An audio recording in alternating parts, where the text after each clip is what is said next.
chosen. Lord, heavens above, I'm only human after all. I'm only human after all. Don't put the blame on me. Don't put the blame on me.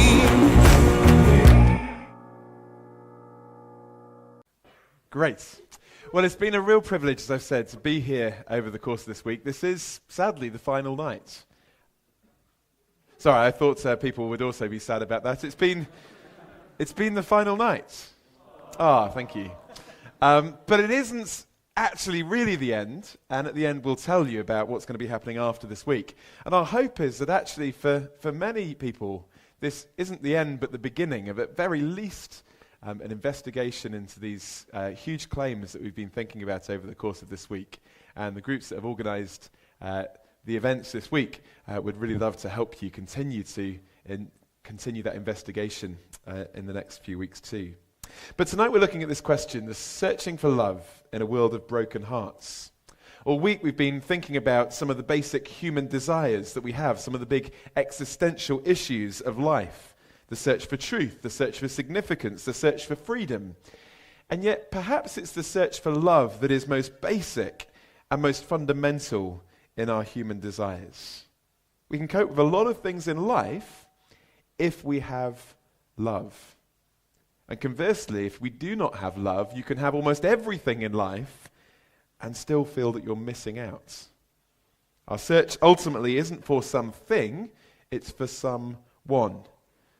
As someone once said, it's not what you have or where you are, but who you're with that really makes life worth living. But I guess we might want to ask the question, why is love so important? Why is it that it seems to be the most fundamental or basic of our human desires and yearnings? I was speaking at some events in Denmark a few years ago in the city of Copenhagen. And at the end of one of those events, I was wandering around the audience, and I happened to start a conversation with a group of students on one of the tables, and I asked them, what did you think of the talk this evening? And one of them looked at me, and she was very abrupt, very un-British in that regard, and said, well, actually, I'm not interested at all in anything that you've had to say tonight. Which was a little bit discouraging at the end of the talk, but I respected her honesty, and I said, why is that? And she said, well, I'm not interested at all in God. I said, okay, what is it that you're interested in? Because, of course, all of us are interested in something, although it may not be God. And she said, well, I'm really interested in love. I think love is what's most important in life. I said, that's very interesting. What would you say love is? And she said, well, love, it's I don't know. And I said, look, I'm not trying to be clever, but obviously if love is such an important thing, it might be worth thinking about what it is. She said, well, I'm just not sure. So I said, well, can I give you a definition of love? And she said, okay. So I said, well, love is a chemical reaction that has evolved in our brains to make us attracted to people, normally of the opposite sex, so that we reproduce and pass on our DNA. And she looked at me, and perhaps because her boyfriend was sitting next to her, she said, that is not love. And I asked the question, why not? Because actually, if there is no God, and if we are living in a material universe where everything is materially explained, then it's very difficult, isn't it, to ask why love would be actually anything more than that. Patricia Churchland, a neurophilosopher, put it this way. She said, the principal chore of brains is to get the body parts where they should be in the order that the organism may survive. A fancier style of representing the world is advantageous so long as it enhances an organism's chances of survival. In other words, what is the purpose of life? Not so much love, but making sure that your organism survives. Or listen to Richard Dawkins, the Oxford professor and atheist, who talked about it in this way. He said, it's just like sexual desire. We can no more help ourselves when we see a weeping unfortunate who is unrelated and unable to reciprocate than we can help ourselves feeling lust for a member of the opposite sex who may be infertile or otherwise unable to reproduce. Both are misfirings, Darwinian mistakes, blessed precious mistakes. You see, what Richard Dawkins is saying is that actually from an evolutionary point of view alone, there are some things that would be hard to explain. like love between two people who cannot reproduce and therefore pass on their DNA. Now, he does say that they're blessed, precious mistakes, although I'm not sure where he draws on to find that kind of value judgment. But he ultimately has to say they're just misfirings. Love in that instance is just an accidental mistake of the evolutionary process. But I guess the question we want to ask is love in that case just a misfiring? Or is love more than that? A little quiz for you. Here's a definition of something. The anatomical juxtaposition of two orbicularis oris muscles in a state of contraction. Anyone know what that's a definition of? I think I heard it from someone over there. It is a definition of a kiss. Okay, so that is what you're doing when you kiss your girlfriend or your boyfriend. But do you ever ask them for that? I think it's now time for an anatomical juxtaposition of our two orbicularis oris muscles, and maybe we could put them in a state of contraction together. Well, it is, of course, a scientific definition of what is happening when you kiss, but is that all that's happening when you kiss? You see, here's the thing. In what we call a reductionistic worldview that reduces everything down to material processes, it's hard to account for the significance and importance that we place upon this thing called love. And actually, that's a bigger problem because in a reductionistic worldview, it's very hard to account for any of the things that we think are really important, like freedom and significance and truth, as we've seen this week. We end up reducing everything down, and life can become absurd. Let me show you a short clip of a British comedian called John Cleese, who illustrates this reductionistic worldview and where it leads us in a perhaps more humorous way than I would. Hello. We scientists have now located a gene which we scientists believe gives people the need to believe in God. In other words, this God gene releases chemicals into our body which create the impression that there is meaning in the universe. And this God gene is just here, between the gene which we scientists now know makes us eat coconut ice cream after a fish dinner, and this gene here, which causes people with weak egos to grasp around desperately for simple explanations. Now, the discovery of this God gene is a big step forward in our quest to show that every bit of human behavior can be explained away mechanically, because we've now also located the gene which makes some people believe that every piece of human behavior can be explained away mechanically, and it's here right next to the gene that makes you go to see Nicolas Cage movies, so that's another puzzle solved, and right under this gene, which can cause you to forget that since the 1920s, quantum physics has destroyed forever the idea that everything can be explained mechanically. Now, the gene which causes us to forget this obvious fact is very dominant in some people, especially me.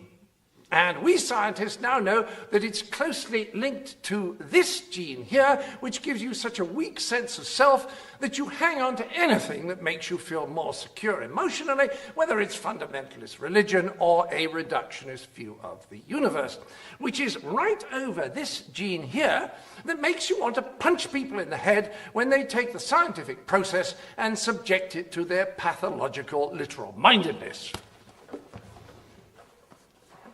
Thank you. I needed that. And by the way, we now know that there is a gene that causes you to say, thank you, I needed that, just there, when you were punched in the head. Brilliant. Now, what John Cleese is doing in that, of course, is not attacking science as a process at all. What he's attacking is what we might call scientism, the kind of reductionist worldview that tries to say that everything about our human behavior and existence can be explained away in that mechanical manner. But of course, when we do that, we explain away the very explanation in doing so. Now, back to this girl in Denmark. I'd asked her what love was, and she turned around to me and she said, but what do you think love is? And I actually had to say to her, well, actually, I think love does have something to do with God. How so? She asked. I said, well, think about it. In the Bible, at very least, God is described as being love. One of the most fundamental things that the Bible says. God is love.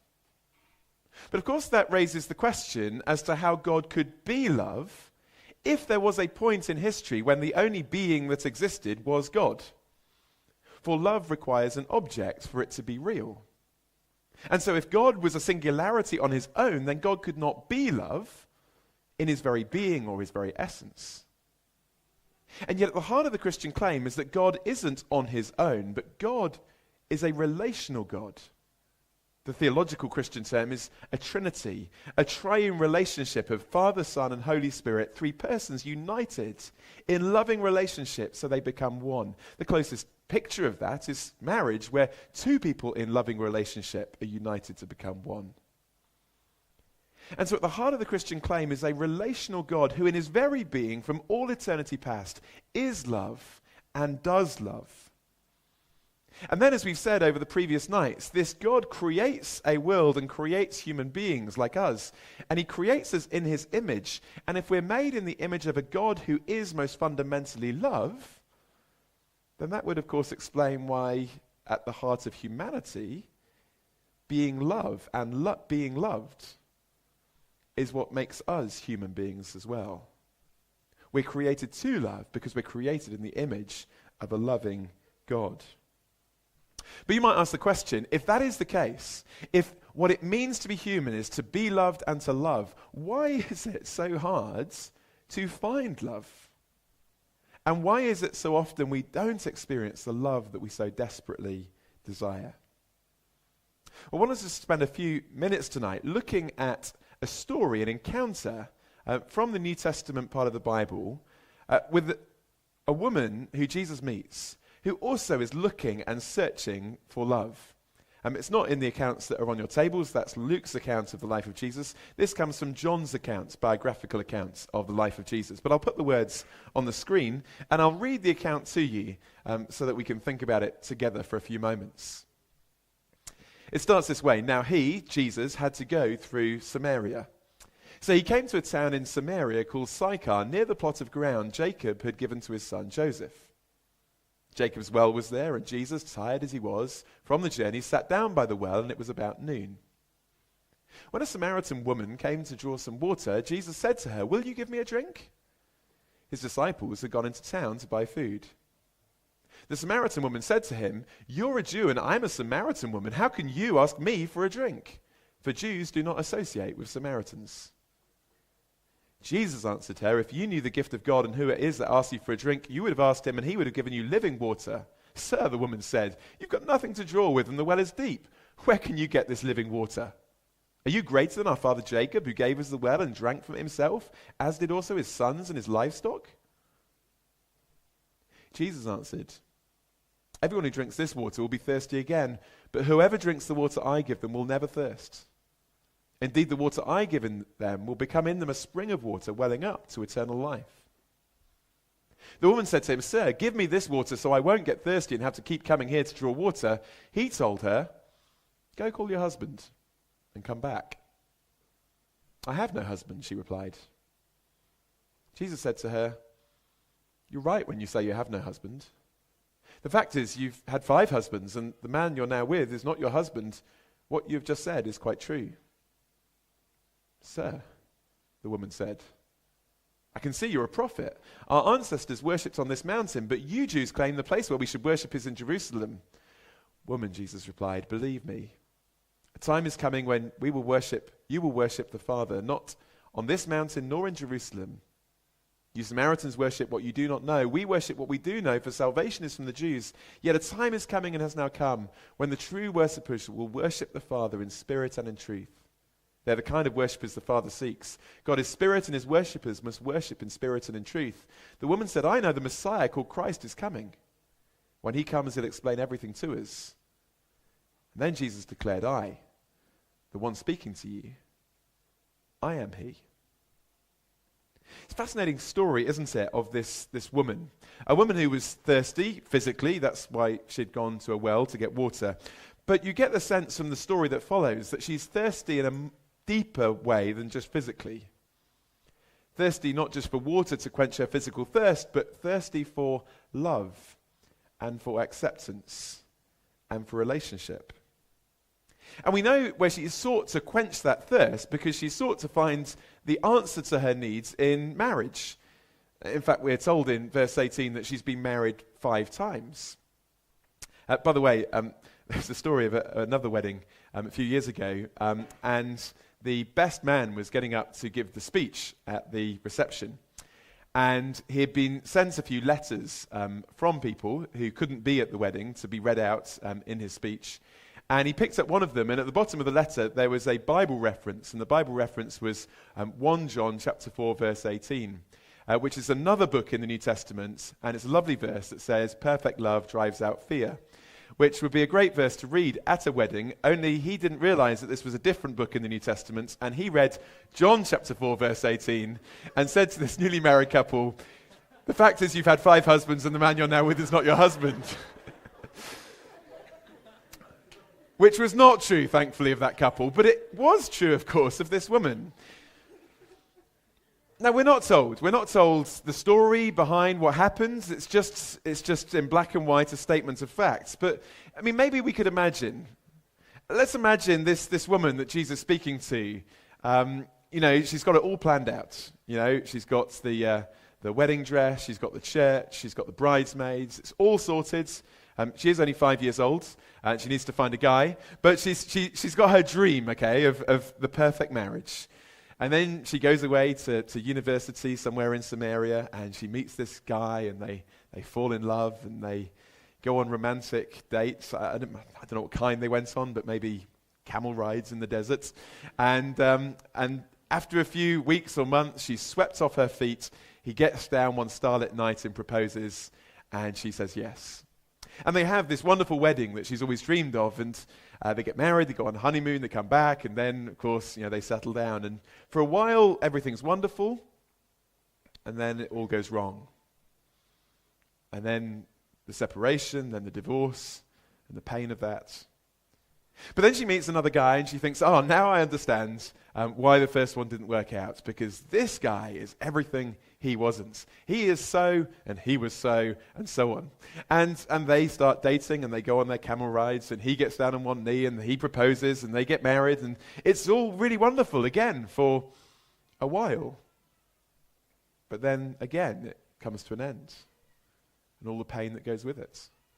And then she meets number 3, and she thinks, oh, well, maybe third time lucky, now it's going to work out. And they get married, and everything's wonderful for a while. But then that one falls apart. And then it happens again. And again. And by the time she meets number 6, she thinks, well, what's the point of getting married? It's really not going to last. We might as well just move in together. It'll be a lot more easy when it doesn't work out. So here's this woman going from this wonderful dream of romance to the painful reality of life. And it is true sometimes that we can oscillate between those two views of love, can't we? And we see it in our culture. Sometimes, particularly in the love songs of Western Europe, we hear songs that express this absolute romantic view of love, we might call it.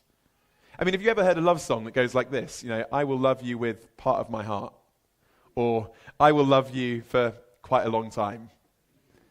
Like, they don't go like that, do they? They're like, I'm going to love you with all of my heart. I am going to love you forever. With everything I have, I will love you. We want that kind of absolute, ultimate, romantic love. That's the dream that we have, isn't it? That there is a love that would satisfy us completely and deeply.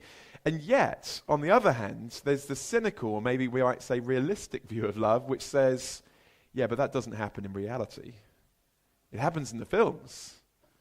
But in reality, things break down, they don't work out, dreams get shattered, and we get left to pick up the pieces. Now look, I guess most of us in this room haven't been married once, let alone 5 times. But I guess many of us have at times felt the pain of that. Dreams that haven't been realized, relationships that haven't worked out, hopes that have been dashed. And it's really painful, isn't it? It's really painful when the hopes that we have in life aren't fulfilled in the way that we long for them to be. Now, we're not told why those relationships, of course, came to an end. It could have been that she married 5 guys that cheated on her, and that was why the relationships ended. Of course, it could have been that she cheated or did something that caused those relationships to come to an end. Of course, it could be that actually they died. And it wasn't either of their faults. It was just the reality of our broken world. And again, it's worth thinking about the fact that sometimes in life we're left in pain because of other people's selfishness and actions. And we are the victims of what other people do to us.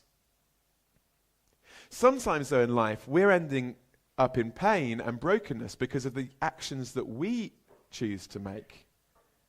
And we're hurt by what we do. And sometimes in life, actually, we're hurt not because of anything that we've done or anyone else has done, but because we live in a world that is so messed up. No one is necessarily to blame, but we feel the brokenness of it. So into this situation, what happens? Well, what happens is that Jesus meets her. In fact, we're told that he goes out of his way to meet her. He goes to this place called Samaria, and actually he breaks down ethnic, cultural, and religious barriers to meet this woman. He's a Jew. She's a Samaritan. They don't talk. They hated each other. He's a man, she's a woman, and in that culture, to speak publicly in that open way was not done. And yet Jesus does it. He meets her. Now, what would you expect Jesus to say to her? Bear in mind that in first century culture, the lifestyle that she was currently in would have been shocking and would have broken all of the kind of cultural taboos of her day. And here, Jesus, a religious leader, encounters this woman living in such a way. What would he do, or what would he say? You might expect Jesus to condemn her, to simply come in and say, oh, you've had 5 husbands? Really? You're living with this guy? And just to condemn her and to make her feel even worse about herself. For sometimes that's what we feel religion does. It just rubs in the mistakes that we've made and makes us feel even worse. Or you might expect Jesus to be kind of laissez-faire in his attitude and say, well, I won't condemn you. I'm going to condone you. I'm going to say it doesn't really matter. You've had 5 husbands, have another 5. Just do what you like. And maybe we like the idea of a God who tells us that we can live as we want and nothing really matters. And yet the reality of our experience is that actually things do matter. And sometimes we know we've broken our own standards, let alone God's. But Jesus doesn't condemn her, he doesn't condone her, but he does something else.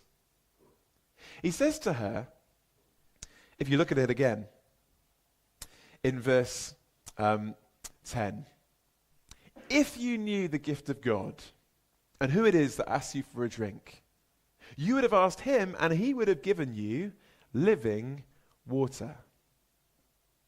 See, Jesus doesn't say, this is your problem, but he says, actually, I want to offer you something. I want to offer you living water. Now, this woman clearly misunderstands, because in verse 11 she says, well, you've got nothing to draw with and the well is deep. Where are you going to get this water from?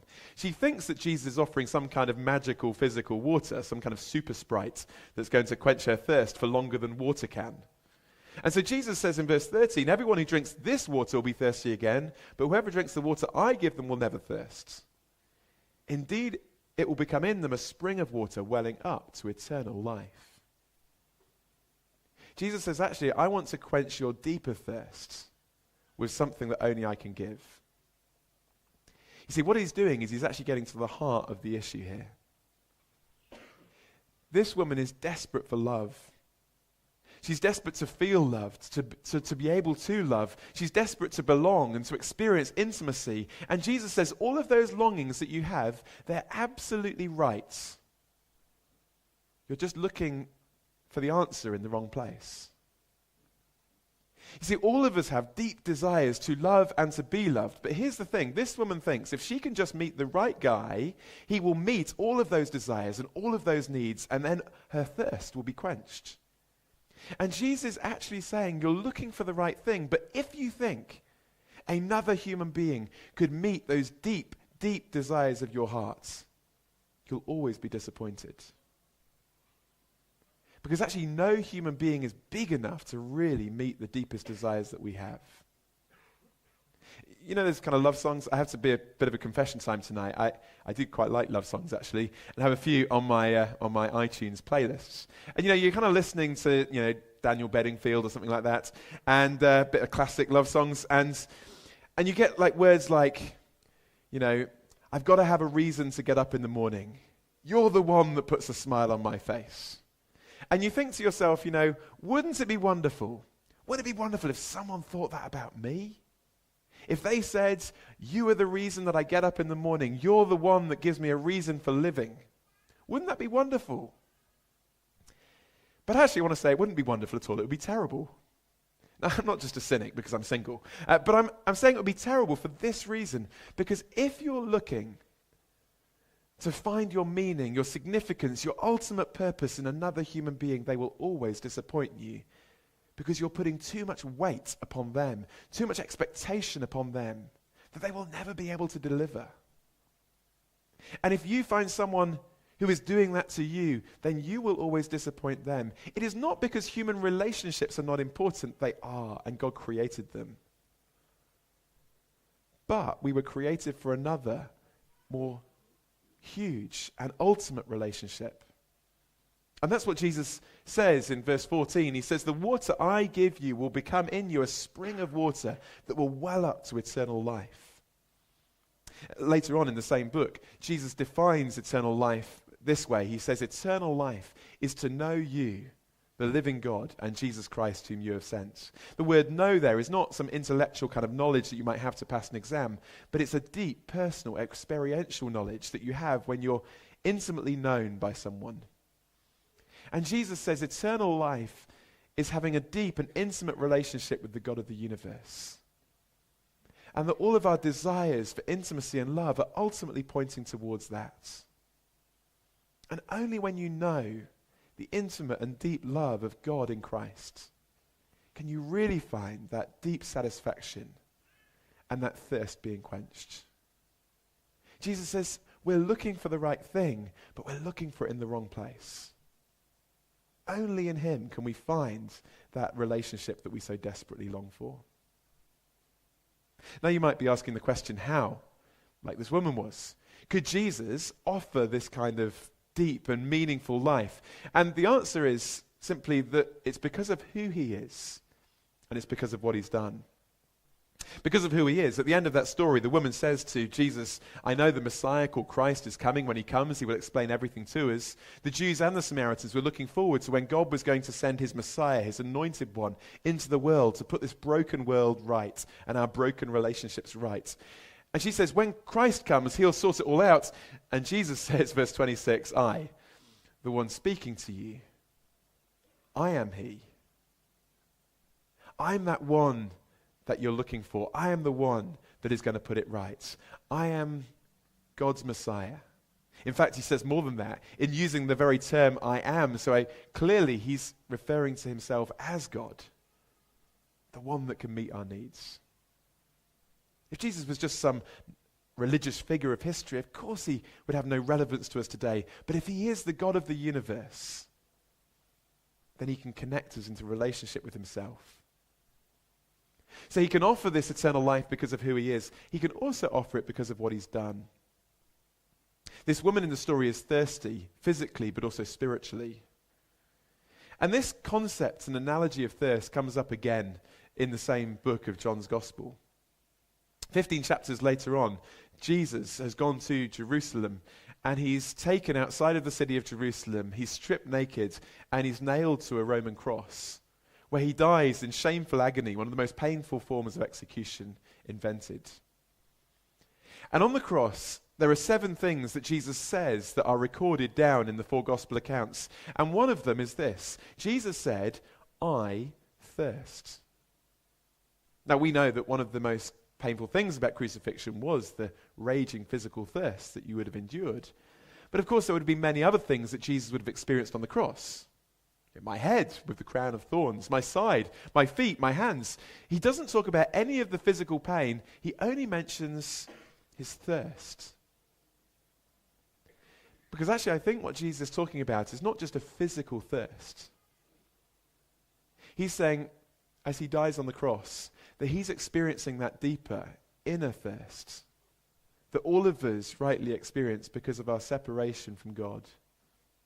That inner longing and thirst that we experience because we're separated from the God who knows us and loves us. And as Jesus dies on the cross, he loses his relationship with God the Father. He faces abandonment, isolation, and utter aloneness so that he can offer not just to this woman, but to you and to me and to all of us a deep and intimate relationship with a God who loves us enough to die for us and who loved us to death. And Jesus says, I want to give you that relationship. That relationship can really meet your deepest needs, that will really satisfy deep down. Well, I wonder what your response to this might be. Love always kind of demands a response, doesn't it? But let me illustrate. So imagine, I'm going to pick on Christoph for a second. Here's Christoph. He's the guy that's kind of been behind organising a lot of these events. He's a lovely guy, but actually I heard earlier that he's still single. Is that true? Yes. So imagine next week, Christoph is thinking, what do I do with myself? You know, human is finished. I've got a lot more time on my hands. Maybe I need a relationship. And so he meets this girl, and they start dating, and they're having a good time. And Christoph thinks, I really want to have a very special night. So he thinks of this wonderful plan, and they meet up one Saturday night, and they go to the, is it the Cloud restaurants, up at the top of the tower? And he splashes all of his student budget on this very elaborate 5-course meal. And then after dinner, they go down and they catch the train up to the top of Uetliberg, and they look out on this lovely, calm spring evening as they see the lights of Zurich twinkling below, the moon rising over the Alps. And Christoph gets down on one knee, and he looks at this girl and he says, I just want to say something really important. I love you. Now, what might this girl say at this moment in time? She might say, I love you too. That'd be good, wouldn't it? She might say, well, hang on. I just thought this was a platonic friendship. I mean, thanks for the dinner, but this is a lot more serious than I thought it was. She might say, whoa, this is big. I'm not sure how I feel. But can I say the one thing that she won't say in that situation? She will not say, well, that's interesting. That's not how we respond to love, is it?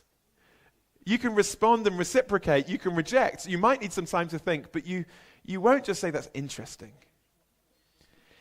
And can I say, the whole of the Christian message is basically the message of a God who loved us enough that he would die for us, and he would rather die than live without us. It is the most incredible love story of history. And the question is, how do we respond to that? We can say yes, we can say no, we can say maybe I need to think about this more, but can I say the response that we shouldn't make is to say, well, that's interesting. This, if true, is really big, isn't it? And it'd be worth thinking through how we might respond to it. So before we finish, I've asked the musicians to come, and they're just going to give us a short piece of music, which will give us a chance to reflect on what we've heard, not just tonight, but over the course of the week for those who've been to other events too, and to think maybe what our response to that love of God might be in our own hearts. As I said, there really are 3 reactions that we can have to love, isn't there? There's the opportunity to say no to such an offer. Of course, love wouldn't be love if it was forced and it was an obligation. It has to be chosen. And in the same way, God in his love gives us the choice to say no to it. It's a choice that we have. And so tonight you might say, well, this all sounds very well and good, but actually I'm not interested. I don't want to know this for myself. And that's the choice that you can make. If that is the choice you can make, though, my one encouragement would be to say, make sure you've really known what you're rejecting before you reject it. Because could it be that actually you've rejected this without really understanding what God is like and the kind of love that he wants to show to you? And so our encouragement, as with the other nights of the week, is to take away this book called Uncover and to have a read of it for yourself. It's one of the biographical accounts of Jesus. And to say, what do I make of the historical person of Jesus? And if Jesus does show me what God is really like, What do I make of him? So at very least, read that for yourself. It might be that you're saying, well, I'm not saying no, I'm just saying I need to think about this more, and that's legitimate, isn't it? If you're going to make a big decision in life, if you're going to enter into a relationship, you would want to know who you were committing to. And in the same way, it is true with God. Maybe you've never even thought about this before, and what you need to do is to read through the Uncover book. You maybe need to meet up and come to the follow-up events that are going to happen and really find out more about this, and we'd love you to do that. Look, if there was a chance that this was true, wouldn't it be worth looking into it, for a few more hours of your time here at university? But actually, of course, there's also the possibility of saying yes to that offer of love. And you might be saying, well, how do I say yes? How does a relationship with God start? Well, in some ways, a relationship with God could start in a similar way to a human relationship. As I said, I'm not married, but I've actually married a few people in life to other people as a Christian minister. And I figured out how marriages work, and they're actually quite simple, believe it or not. Basically, I stand there at the front of the church. There's a bloke standing there, normally wearing a suit. And then in the back door of the church walks a woman who's dressed up and looking very nice. And she walks down the aisle in front of lots of other people, and she stands in front of this bloke. And then I, the minister, ask a few questions. I turn to the bloke first, and I say, do you take this woman to be your wife? And he says, I do. And then I turn to the woman, and I say, do you take this bloke to be your husband? And for some unbelievable reason, she says, I do. And then you say a few other things. They kiss, they sign a few pieces of paper, and that's kind of it. It's like, that's marriage. So simple, you might wonder why I haven't bothered doing it myself. I mean, it's just a commitment from two people. But that is what a relationship is, isn't it? It's a commitment from two people. It doesn't really work if it's only a commitment from one person. And in the same way, a relationship with God is a commitment from two people.